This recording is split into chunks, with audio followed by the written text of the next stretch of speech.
Hi, Roy here on my channel Roy Reads Anything, and the anything in question includes all sorts of things that I'm enthusiastic about, which is one of those things is occult detective stories, occult detectives, of which there are a great many, and I've read a lot, particularly in the early years of like Victorian and early 20th century ones.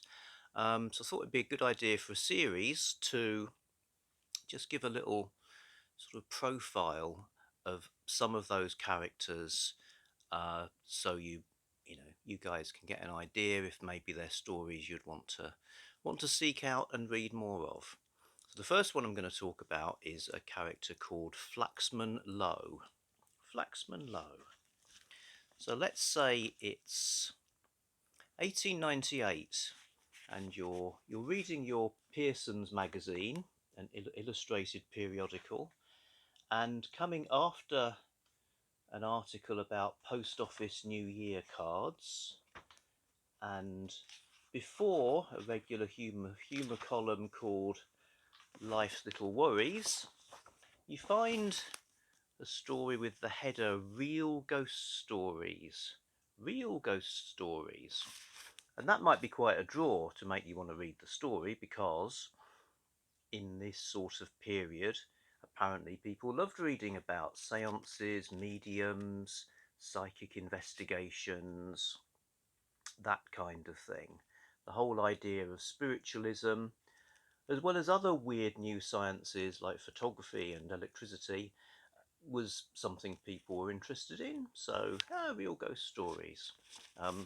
And there's a photograph of a house. The story's called The Story of the Spaniards, Hammersmith. So the house is called The Spaniards.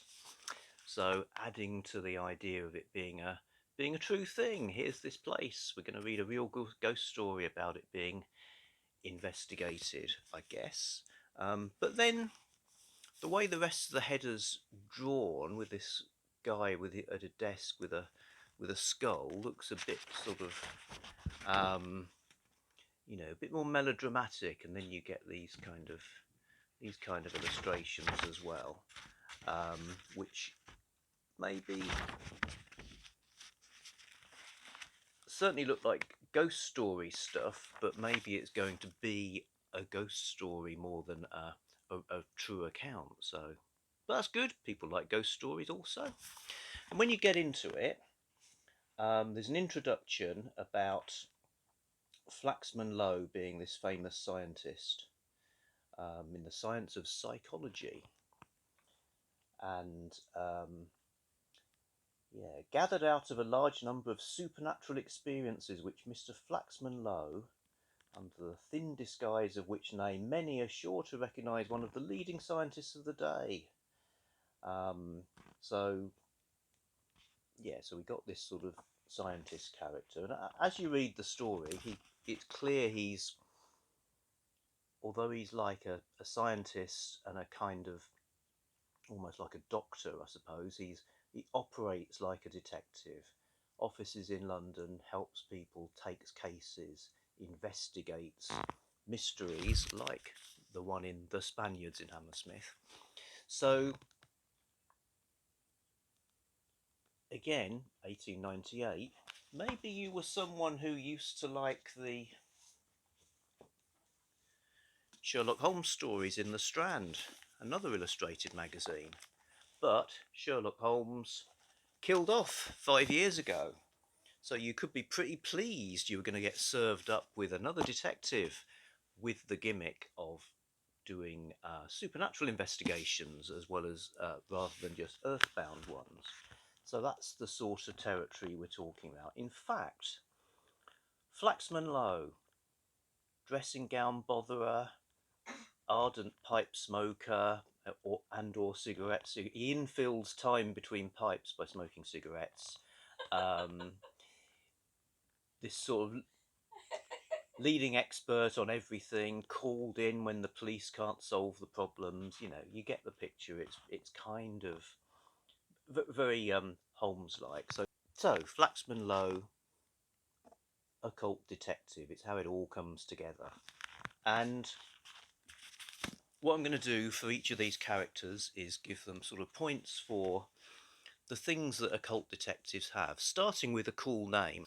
Flaxman Low, again, to me, it's like Sherlock Holmes, Flaxman Low. You know, they scan the same way. Flaxman seems like an equally unusual forename. But yeah, okay, good name.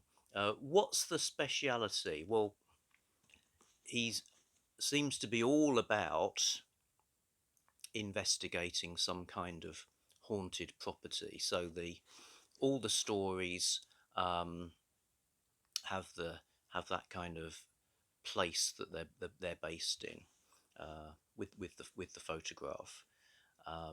But the menaces are very varied.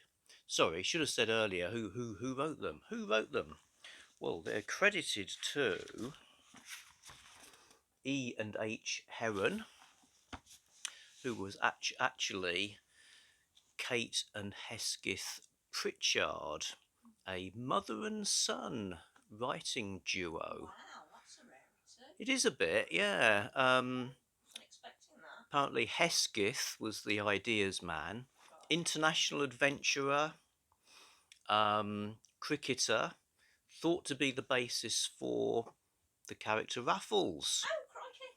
So Raffles, adventure character of the time, also a cricketer, international jewel thief. I assume Hesketh wasn't a jewel thief. No, but he did lots of. He was an adventurous type of cove. Not sure. Okay. Yes, so they wrote them, and they were successful because they did 6 stories in 1898. They did another 6 in 1899, and then a book came out before the end of the century as well.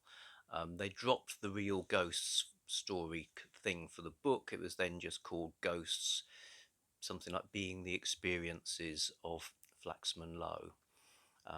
So yes, that's how it worked.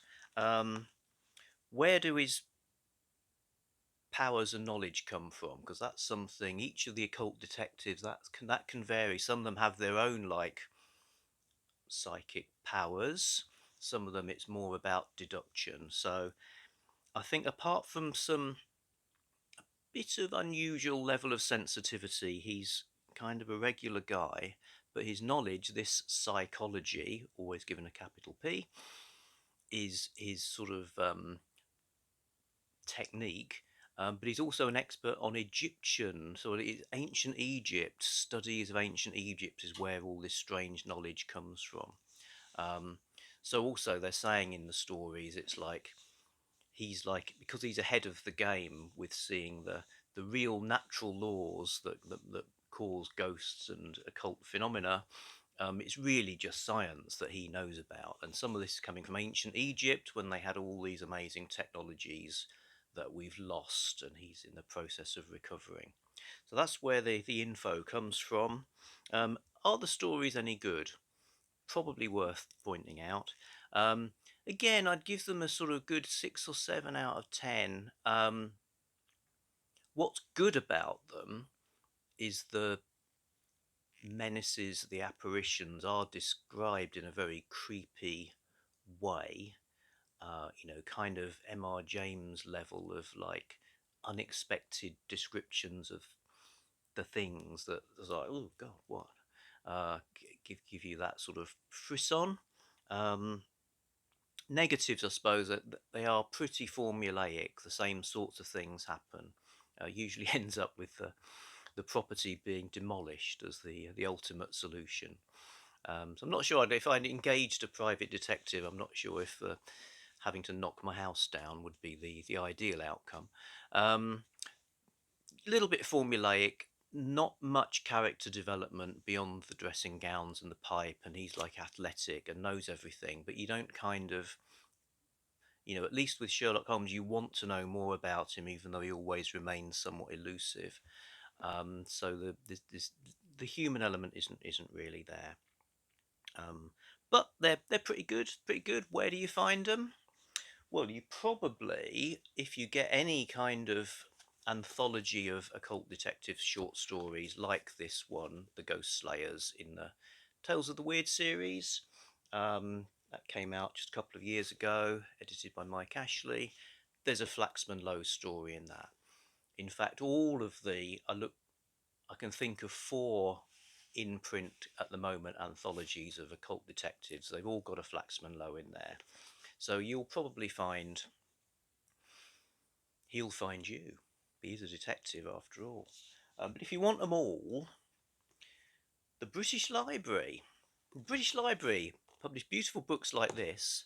They also publish books which are historical collection, which are basically just scanned reprints, where the covers are these ghastly, just computer generated basic covers. It's a bit like you know how cigarettes aren't allowed to have branding anymore.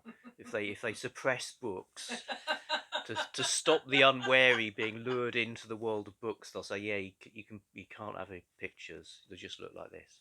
So apart from having no cover, it's really good because it's that Ghosts 1899 book, incredibly rare and expensive hardback, reproduced for you.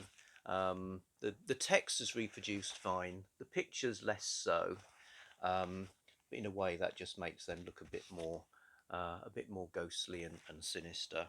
So you could get the whole lot, but if you wanted to support maybe a smaller publisher, Coachwhip Publications, you got all the Flaxman Lows in their Supernatural Detectives #3 book. No intro stuff, just the stories. Nicely typeset, nice book, and into the bargain you get some experiences of Lord Seafret by Arabella Keneally, who I'll talk about another time. So they're really interesting as well. So that's where they are. That's what Flaxman Low's all about. What haven't I said? Trying to think things to do with Flaxman Low. Nope, that's it. I've drained the dregs of Flaxman, I think. So back soon with something else. Thanks for watching.